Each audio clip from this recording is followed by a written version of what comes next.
Hey guys, Justin Johnson here at MarineMax in Clearwater.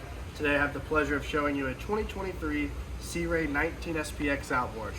This one has the Mercury 150, which is the upgraded option for this boat. The very large swim platform with the beautiful sea deck. Very nice on your feet and also changes the look of the boat. As we come through to the cockpit, you'll notice the sports tower. This is also an upgraded option compared to the Bimini. This gives the boat a much better look. As you step down inside the spacious cockpit, we'll start here at the dash. Very well integrated, no gauges whatsoever. It's a 9-inch Simrad. This is going to have all your engine data and maps.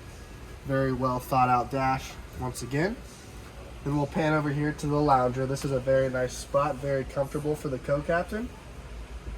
Glove box for all your phones, keys, and wallets. And then of course the well thought out bow, which is going to have two very comfortable loungers. And then also a filler cushion to make this just one big pad. If you'd like to know more about this boat, feel free to reach out to us. Again, it's Justin Johnson at MarineMax in Clearwater. We'll talk to you soon.